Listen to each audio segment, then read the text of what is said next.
Halo, nama saya Aditya Dwinandra. Saya dari Universitas AKI Semarang. Sekarang saya masuk di semester 7, jurusan Teknik Informatika. Untuk rumah saya ini ada di daerah Gubuk, tepatnya di Desa Merisi, Tanggungarjo. Dapat beasiswa gimana? Nah, di Universitas AKI ini saya mendapatkan beasiswa dari prestasi akademik, yaitu rapot ranking 1 terakhir di kelas 12. Jadi di situ saya kuliah cuman bayar uang masuk dan seterusnya itu gratis sampai lulus 4 tahun. Oke. Terima kasih untuk siapa namanya? Aditya. Aditya ya, Adit. Oke, kita udah ketemu sekitar 2 minggu, hampir 3 minggu ini. Nah, saya tadi ngobrol dengan Adit tentang kuliah favoritnya apa, kemudian biasanya yang dikerjain apa. Kamu kan juga katanya freelance gitu kan. Nah, terus tugas di kuliah itu ngapain di mata kuliah itu gitu ya. Misalnya kamu jelaskan mata kuliahnya coba. Nah, kalau untuk mata kuliah favorit itu pembuatan website ya, khususnya di bagian front end atau tampilannya. Nah, di universitas itu makanya PHP, cuman saya belajar lagi sendiri makanya JavaScript. Bukan CSS atau Nah, kalau untuk tampilannya itu makanya CSS. Kalau sama untuk framework library-nya itu di kampus makanya Bootstrap. Tapi kalau saya belajar lagi sendiri makanya itu Chakra atau Tailwind CSS gitu. sudah bikin apa aja yang untuk front end itu gitu kan. Kalau kamu suka mata kuliah itu, kamu mungkin punya project-project sendiri, kadang di kamus gitu kan, kumpul sama teman-teman, oh kita bikin startup yuk atau apa gitu. Nah, atau tugas kuliah juga boleh diceritain tentang front end kamu. Nah, kalau untuk project itu kalau untuk dari kampus itu kelompok. Salah satunya itu mungkin website e-commerce. Di situ makainya CMS, tapi untuk dari tampilannya itu saya desain dulu, pakai Figma, kemudian baru saya implementasikan ke websitenya itu tampilannya. Selain itu kalau untuk project pribadi yang terakhir saya tuh buat website portofolio yang digunakan untuk keperluan magang kayak sekarang ini. Sama biasanya saya buat website salah satunya game Tic-Tac-Toe itu saya juga buat untuk ya untuk belajar-belajar aja lah. Nah, kemudian saya pengen tahu tentang apa yang sudah kamu kerjain dengan freelance-mu gitu. Biasanya ngapain, terus sudah desain apa aja gitu. Nah, di freelance ini saya cuma desain grafis ya. Selain website juga saya biasanya suka desain. Cuman untuk desain ini saya freelance buka jasa seperti itu di toko online itu. Saya biasanya sering desain itu yang saya terima itu kalau enggak brosur, spanduk, atau menu makanan seperti itu. Atau juga kemasan. Kemudian gini deh, kalau kamu umurnya berapa? Saya sekarang baru 20, Oke, 20 tahun ya. Semester masuk semester 7. 7. Nah, saya pengen tahu masalah apa yang ada di desamu gitu ya. Secara sosial atau teknologi dan lain. Dan apa yang bisa dikerjakan atau diatasi dengan teknologi. Kamu kan orang IT, sehingga harus berpikir, oh masalah gini, saya mungkin bisa membuat sistem yang semacam ini. Atau apa-apa gitulah.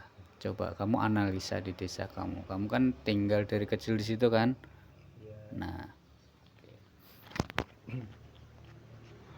Mungkin kalau untuk di desa masalahnya itu masih kurang untuk orang-orangnya mengenal gadget ya. Jadi untuk informasi itu pengumumannya masih misalnya dari musola-musola seperti itu atau dari surat seperti itu. Nah, jadi kalau saya harapannya pengen untuk warga desa itu lebih mengenal teknologi dengan memanfaatkan gadget. Nanti di situ saya bisa membuat website yang isinya untuk seperti memberi pemberitahuan melalui website tersebut. Jadi warga di situ bisa mengakses informasi dari website tersebut. Kalau itu tentang anak-anak sama masyarakat ya, kenapa nggak bikin video aja tutorial? Kamu kan sekarang kayak di TikTok gitu ya, penjelasan gadget itu gimana sih gitu kan. Itu kan malah bisa diakses banyak orang gitu kalau di media sosial. Nah, kemudian masalah kekeringan itu di daerahmu pasti sulit air gini. Kalau itu di desa saya tuh enggak sih, karena kayak banyak sendang di setiap RT-nya itu. Sekitar ada 3 sampai 5 sendang gitu. Jadi untuk air warga-warga ambil dari situ, nggak pernah kekeringan sampai sekarang. Oke. Kalau yang lain-lain, misalkan apakah warga desa daerahmu merantau atau keluar negeri kah? Nah, itu kan sebenarnya kan ada masalah. Kenapa lapangan kerja di situ tidak banyak? Padahal ada pabrik semen sekarang ya. Pengaruhnya seperti apa yang kamu lihat secara kasat mata lah. Misalnya kamu nggak perlu penelitian tapi hanya merasakan gitu. Memang di desa saya itu emang cukup banyak tetangga saya yang bekerja ke luar negeri. Padahal di dekat situ ada semen pabrik. Pabrik semen kemungkinan di pabrik semen itu yang saya lihat ya, kebanyakan itu emang yang bekerja itu dari luar Indonesia atau orang asing seperti itu sih. Nah, kemudian gini, kamu kan anak 20 tahun ya, umurnya masih muda. Bapak ibu punya sawah atau simbah punya sawah atau nggarap sawah nggak? Dan kamu mau nggak jadi petani penggarap sawah nantinya? Nah, kalau untuk sawah atau perkebunan itu orang tua saya nggak punya, atau kakek nenek saya juga udah nggak ada, jadi nggak ada sawah atau perkebunan seperti itu. Kalau kamu nanti jadi petani mau nggak? Hmm, Kalau untuk jadi petaninya kemungkinan enggak sih, karena benar-benar nggak ada basic sama sekali, jadi harus belajar lagi dari awal, itu mungkin cukup lama lagi waktunya. Kalau melihat yang orang di sekitarmu yang jadi petani, bagaimana? Kamu ada ketertarikan nggak untuk menjadi petani? Melihat orang-orang yang melihat orang-orang yang bekerja jadi petani di daerahmu. Biasanya petani apa sih mereka gitu? Kebanyakan di daerah saya itu antara petani yang sawah atau jagung, karena di rumah saya itu daerah perbukitan gitu. Jadi di belakang rumah emang nggak jauh dari perkebunan jagung. Jadi hampir setiap pagi atau sore itu saya melihat warga yang berangkat, lalu sorenya pulang, itu saya melihatnya memang terlihat melelahkan. Tapi perjuangannya itu memang harus diapresiasi. Jadi untuk itu saya sepertinya masih belum mau ingin jadi petani sih, karena memang melelahkan geli. Oke, sulit ya sepertinya ya, panas dan lain-lain gitu ya. Oke. Nah, sekarang balik ke domestik, ke rumah tangga aja semakin kecil. Kalau pengelolaan sampah di keluarga kamu, di lingkunganmu, di desamu bagaimana? Ada nggak atau orang petugas yang ngambil kemudian diolah, atau masing-masing keluarga itu mengelola sampahnya sendiri, membakar sendiri, mengambil sendiri, kemudian menyimpan sendiri, atau bagaimana di kampung? Nah, untuk pengelolaan sampah itu bukan masing-masing, jadi setiap beberapa tetangga itu punya tempat pembuangan sampah. Jadi di situ langsung dibuang ke situ, kalau sudah penuh baru dibakar seperti itu. Jadi nggak sendiri-sendiri pembuangan. Oh, kayak lubang gitu Iya, ya. lubang Heeh, heeh. Yang di setang depan rumah gitu ya. iya sekitar rumah lah. Oh, di belakang rumah juga kadang. Di lebih tepatnya ya belakang rumah tetangga. Oh, gitu ya. Berarti sendiri-sendiri sebenarnya kan. Iya. Oke, kemudian ini, menurut kamu sebagai anak muda, apa yang dilakukan nanti di tahun 2024 kan akan ada pemilu ya, legislatif, calonan presiden, juga pergantian bupati. Kira-kira apa yang harus dilakukan sebagai anak muda di bidang politik? Nah, harusnya sebagai anak muda ini eh, memanfaatkan politik ini sebagai apa ya? Pembelajaran lah. Bagaimana cara memilih pemimpin yang benar-benar baik atau tidak hanya memikirkan dirinya sendiri. Nah, jadi juga nanti diharapkan untuk anak muda tidak golput ya. Jadi bisa memilih pemimpinnya masing-masing seperti itu. Nah, kemudian ini berarti harus memilih anak muda gitu ya, tidak Ya golput harus ya. nggak asal milih juga itu. Oke, tidak asal milih itu kalau memilih berarti berdasarkan apa gitu kan? Kalau menurut kamu kan nggak boleh asal tadi.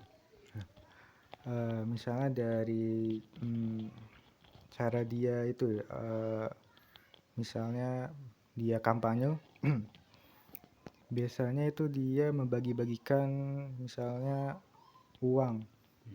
Nah, jadi itu atau misalnya bahan pokok. Nah, itu cara yang salah sebenarnya untuk kampanye. Seperti ada sedikit eh, suap uang suap seperti itu sih. Jadi kurang baik aja. Berarti kalau yang ngasih uang, ngasih sembako misalkan, kamu malah nggak akan pilih dia atau gimana? Iya, karena dari niatnya itu seperti kayak ada menyuap itu loh. Oke, kamu berarti nggak akan pilih dia ya? Iya. Oke, nah yang mbok pilih yang bagaimana? Gitu, yang kampanye seperti apa atau kamu tahu yang seperti apa dia?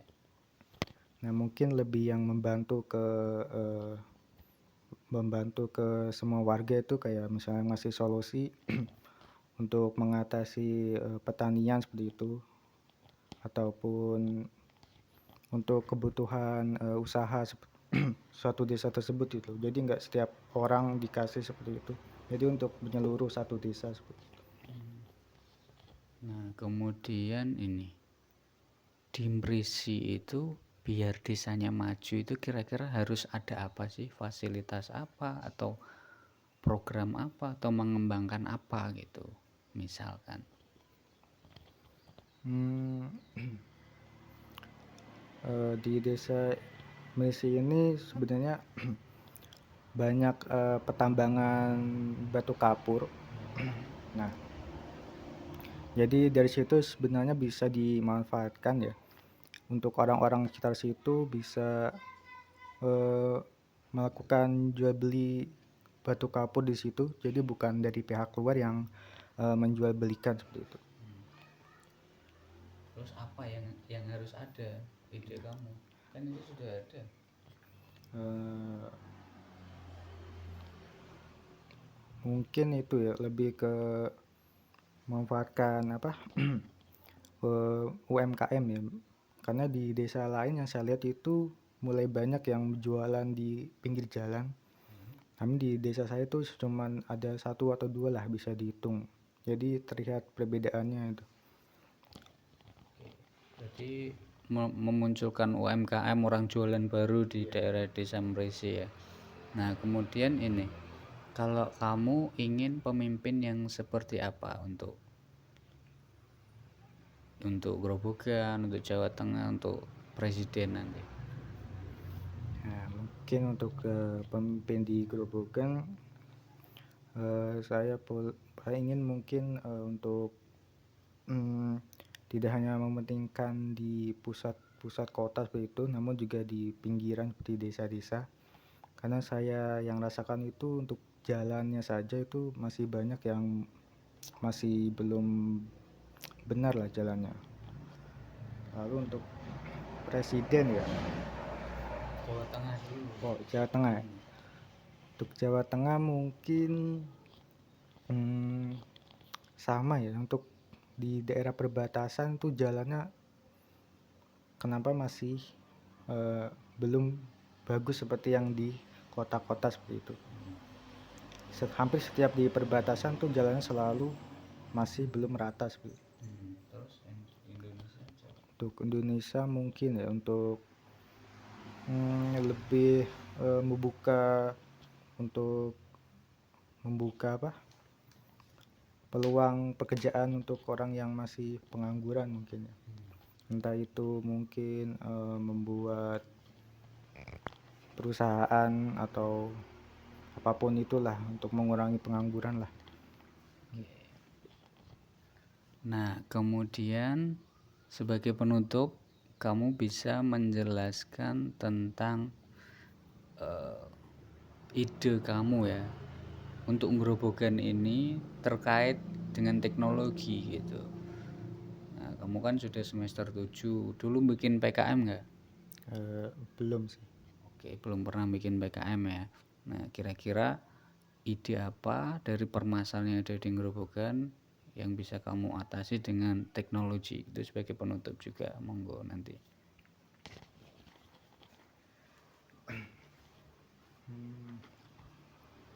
Nah, untuk di permasalahan yang ada di Grobogan mungkin untuk dari teknologinya ya. Untuk pekerjaannya mungkin masih kebanyakan buruh pabrik. Padahal untuk teknologi sekarang itu udah semakin berkembang. Jadi untuk warga Grobogan mungkin bisa memanfaatkan teknologi untuk mencari pencarian, entah itu membuka bisnis online ataupun freelance seperti saya itu. Jadi untuk belajar teknologi itu tidak ada salahnya lah, karena ini penting juga untuk di masa depan yang teknologi semakin maju ini. Jadi solusi saya belajar teknologi untuk membuka usaha ataupun bekerja secara freelance atau online yang jangkauannya bisa mencapai tidak hanya Indonesia tapi juga di luar negeri seperti itu.